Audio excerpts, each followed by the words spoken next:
Paramashivoham. Intensely sit as Swamiji. You are not Nithyananda different from him. Paramashivoham. Understand? If Paramashiva himself, Nithyananda if the ultimate himself Paramashivoham. has taken a human form, a human body as Swamiji, just to tell you that you are Nithyananda Paramashiva. Swamiji has incarnated only just to Paramashivoham. make each one of us realize that we are Swamiji. Paramashiva himself has taken a human form to remind me that I am Paramashiva. How can I not be Paramashiva? Who must I be if the ultimate himself has come in a human form to tell me that I am Paramashiva? Just when you remember that, remember how blessed you are. That is your true nature. There can be nothing in this world that is not under your control, that is beyond your control.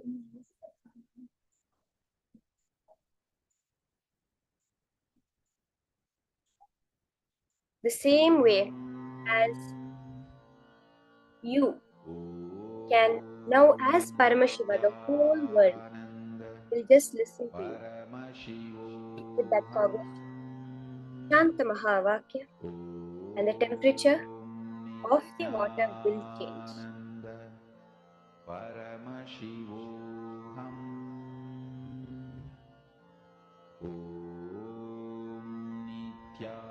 Nithyananda Paramashivoham.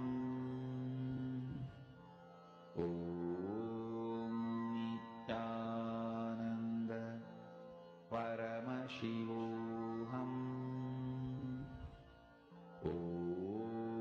Nithyananda Paramashivoham.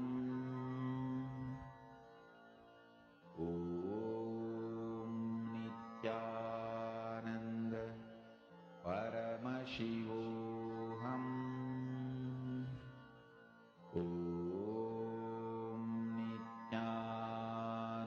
Nithyananda Paramashivoham.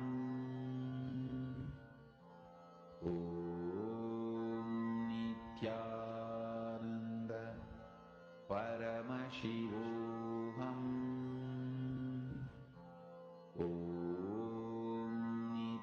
Nithyananda Paramashivoham. Nithyananda Paramashivoham.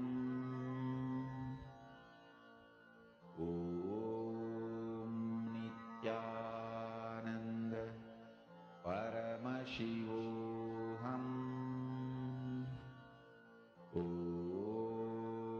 Nithyananda Paramashivoham. Nithyananda Paramashivoham.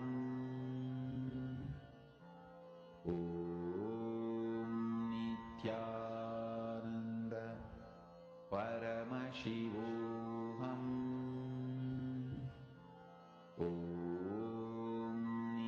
Nithyananda Paramashivoham.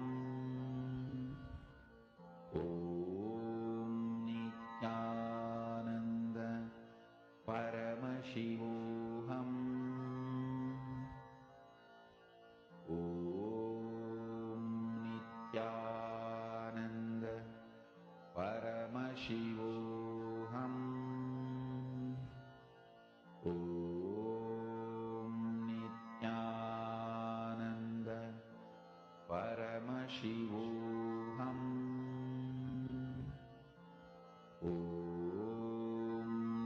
Nithyananda Paramashivoham.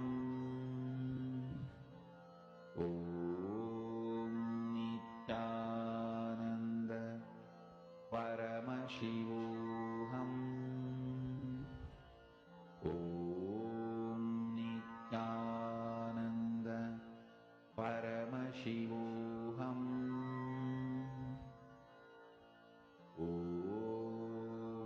Nithyananda Paramashivoham.